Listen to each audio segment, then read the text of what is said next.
जय श्री राम। बहुत बहुत स्वागत करता हूं आप सभी का एक बार फिर से आपके ही अपने YouTube चैनल पर। मैं पंडित आशीष शर्मा। आज का हमारा विषय रहेगा मंगल के राशि परिवर्तन के बारे में। सामान्यतः मंगल एक राशि में 45 से 50 दिन तक रहते हैं, इसलिए लगभग 1.5 वर्ष के आसपास मंगल वापस उसी राशि में गोचर करते हैं।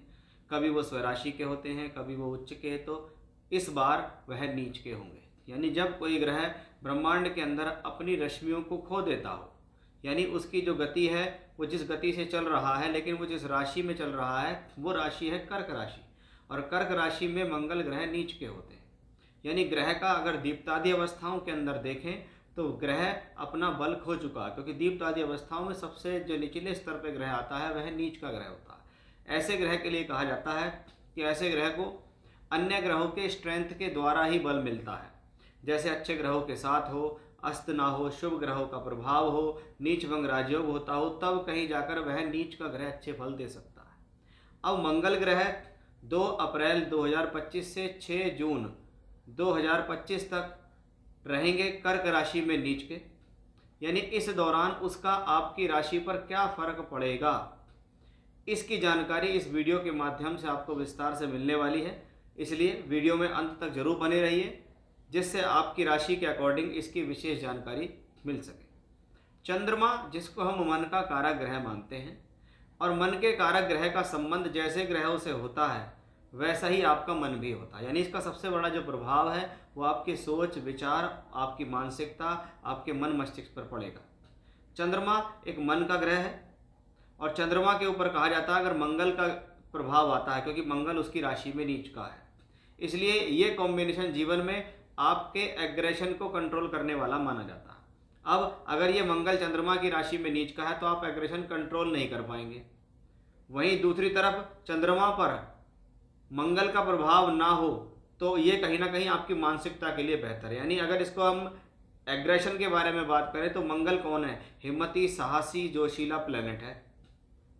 मंगल यहाँ चर राशि में नीच का हो रहा है। एक तो अग्नि तत्व ग्रह है और वो भी चलायमानता से भरा हुआ ग्रह है। यानी सबसे ज़्यादा जरूरी आपको ये ध्यान रखना है कि आपको आने वाले इस समय के दौरान 2 अप्रैल से 6 जून तक कम से कम अपनी बुद्धि और अपनी मानसिकता और सोच विचार पर विशेष ध्यान देना होगा कि एग्रेशन नहीं करना है, गुस्सा नहीं करना है, जल्दबाजी नहीं करनी है। किसी भी एक्शन को लेने में आपको तीव्रता दिखाने की ज़रूरत नहीं है। ऐसी स्थिति के अंदर अगर हम देखें तो मंगल यहाँ चंद्रमा की राशि में, अगर आपकी कुंडली, कोई भी कुंडली है आपकी, किसी भी लगन की कुंडली है आपकी, तो अगर आपको मंगल से संबंधित महादशा अंतरदशा चल रही है तो ब्रह्मांड में वो महादशा अंतरदशा का लॉर्ड और नीच का हो रहा है, इसलिए आपके ऊपर इसका प्रभाव अन्य लोगों के मुकाबले ज़्यादा पड़ेगा। कर्क राशि पुनर्वसु, पुष्य और अश्लेषा नक्षत्र से भरी हुई राशि है। जिन लोगों का जन्म इन राशियों में हुआ है, या जिन लोगों के प्लैनेट इन राशियों के अंदर बैठे हैं, या आपकी कुंडली में कर्क राशि में कोई प्लैनेट बैठा हुआ है तो मंगल उसके ऊपर से ट्रांजिट करेगा, तो इन लोगों के ऊपर भी इसका प्रभाव अधिक देखा जाएगा। यानी मंगल की दशा चल रही है तो प्रभाव ज़्यादा होगा, उन नक्षत्रों से संबंधित है। फॉर एग्जाम्पल आपको सूर्य की दशा चल रही है और सूर्य आपका कर्क राशि में बैठा हुआ है, तो कर्क राशि में सूर्य होगा तो अवश्य ही पुनर्वसु, पुष्य या अश्लेषा नक्षत्र में ही होगा। उसके ऊपर से मंगल का ट्रांजिट गुजरेगा, यानी ये आपके लिए एक सावधानी भरा हुआ समय होगा। यानी इन नक्षत्रों के व्यक्ति भी इससे ज़्यादा प्रभावित होंगे। ऐसी स्थिति में अगर देखा जाए तो जितना ज़्यादा हनुमान जी और शिव जी से संबंधित उपासनाएं जीवन में होंगी उतना आपके लिए बेहतर होगा। अब इस वीडियो को और आगे बढ़ाते हुए अब हम आपकी राशि के अनुसार इसको अलग अलग तरीके से जानेंगे कि भाई आपकी राशि पर पर्टिकुलर इसका क्या प्रभाव पड़ने वाला है, क्या लाभ है, क्या सावधानी है, क्या चेतावनी हमें रखनी है। क्योंकि इस दौरान अगर हम देखें तो शनि राहु का योग भी ब्रह्मांड में चल रहा है। जहाँ शनि कर्म कारक है वहीं राहु उस प्रोफेशनल लाइफ को डिस्टर्ब करते हैं। यानी एक तरफ शनि राहु का योग, दूसरी तरफ नीच के मंगल का योग, और वहीं आप बाहरी वातावरण के बारे में बात करें तो आज के समय में आप देश दुनिया में देख लीजिए क्या स्थितियाँ चल रही हैं, चाहे वो धार्मिक हो, सांप्रदायिक हो, राजनीति को लेकर हो, पर्यावरण को लेकर हो, अर्थक्वेक हो, भूकंप हो, आंधी हो, तूफान हो, बारिश हो, वो सब चीज़ें इसी से कहीं ना कहीं संबंधित देखी जाती हैं।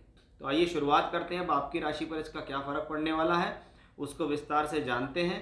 साथ ही साथ आपको एक विशेष जानकारी दे दूं, अगर आप मेरे चैनल पर पहली बार आए हैं, चैनल आपको अच्छा लग रहा है, वीडियो आपको पसंद आ रही है तो उसे लाइक कीजिए, सब्सक्राइब कीजिए, शेयर कीजिए। स्क्रीन पर हमने अपने व्हाट्सएप नंबर दिए हैं। आप कुंडली दिखाना चाहते हैं, बनवाना चाहते हैं, कुंडली मिलान करना चाहते हैं या कुंडली से संबंधित कोई भी जानकारी चाहिए तो व्हाट्सएप नंबर पर अपना date of birth time place भेज सकते हैं। यह एक पेड कंसल्टेंसी होगी। बात करते हैं कि कन्या राशि के जातकों के जीवन में कैसा फल देने वाला है। मंगल आपकी राशि से 11th हाउस में नीच के है। सामान्य तौर पर 3, 6, 11 भाव में अगर मंगल नीच का हो जाता है तो यह शुभ फलदायी होता है, क्योंकि मंगल यहाँ नीच के होकर, क्योंकि प्लेनेट ऑलरेडी बहुत नीच का है, इसलिए उसके अंदर किसी प्रकार का कोई घमंड नहीं है, बिल्कुल वो डाउन टू अर्थ हो जाता है। अब मंगल अगर 11th हाउस में तो उसका क्या है, एनर्जी का प्लेनेट 11th हाउस में व्यक्ति का जो ध्यान है, व्यक्ति का जो फोकस है वो ज़्यादा से ज़्यादा किस चीज़ पर रहता है कि मैं कैसे ज़्यादा से ज़्यादा काम करूं और कैसे ज़्यादा से ज़्यादा धन कमाऊं। आपकी इच्छाओं को मार देता है ये प्लेनेट। और जब मन में कोई इच्छा नहीं रहती है तो इधर उधर व्यक्ति का ध्यान नहीं भटकता, फिर वो इधर उधर पैसा खर्च करने की नहीं सोचता, फिर उसका एक ही फोकस रहता है कि मुझे तो काम करना है। इसलिए 11वें घर में मंगल अगर नीच का हो जाता है तो ये बहुत हद तक आपके लिए बेहतर ही है, क्योंकि नीच के प्लेनेट 11वें घर में राजयोग देते हैं। ऐसा मैं नहीं कहता हूँ, ऐसा व्रत पराशर होरा शास्त्र कहती है। आप उसको कभी पढ़ेंगे, अध्ययन करेंगे तो आपको वहाँ पता भी चलेगा कि ऐसा वहाँ क्यों कहा गया है। अब 3rd हाउस का लॉर्ड भी मंगल है, वो कहाँ है, 11th हाउस में, यानी आपके द्वारा की गई यात्रा से लाभ मिलेगा। अगर इस दौरान आप कोई भी छोटी बड़ी यात्राएं करते हैं तो उनसे आपको लाभ मिलेगा। मित्रों के सहयोग से, छोटे भाई बहनों के सहयोग से या किसी जानकार के सहयोग से आपको लाभ मिलने के अवसर बढ़ेंगे।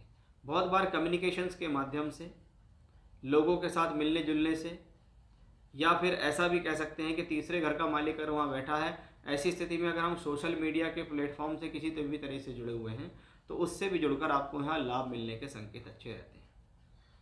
क्योंकि मंगल अष्टमेश होकर यहाँ नीच का है तो क्या है, 8वें घर का स्वामी नीच का हुआ है 11वें घर में। इसको मैं सडन गेन का कॉम्बिनेशन भी मानता हूँ कि ऐसा प्लेनेट अचानक से लाभ देने में सक्षम है। यहाँ मैं लॉस नहीं कहूँगा, मैं लाभ की ही स्थिति को यहाँ ज़्यादा कहूँगा, क्योंकि मंगल 11वें घर से बैठकर दूसरे घर को देखता है, यानी यहाँ सडन गेन के चांसेस ज़्यादा बनते हैं। बहुत बार क्या होता है, व्यक्ति का कोई काम रुका हुआ है, अटका हुआ है, वो अचानक से यहाँ सफल होने की स्थितियाँ बनती हैं। लेकिन क्योंकि मंगल नीच का होकर 2nd हाउस को देख रहा है तो आपको अपनी बोल चाल पर संयम रखना है, अपनी वाणी पर संयम रखना है, अपना समय आने पर बोलना है।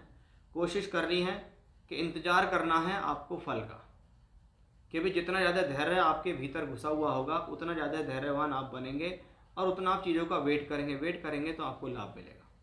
5th भाव पर मंगल की दृष्टि उन लोगों के लिए अच्छी नहीं है जो प्रेम संबंध में इन्वॉल्व हैं या जिनको वर्तमान में गर्भ धारण हुआ है। उनको इस दौरान अपनी गर्भ की रक्षा करनी चाहिए, या कह सकते हैं उसका ट्रीटमेंट रखें, उसका ध्यान रखें, प्रिकॉशंस लेके चलें, ऐसा कह सकते हैं।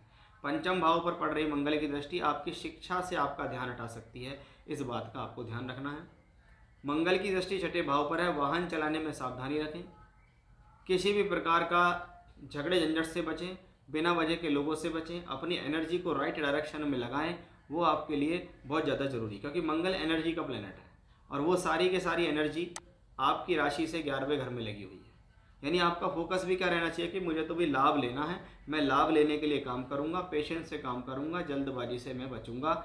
इस चीज़ का भी आपको विशेष दौरान ध्यान रखना होगा।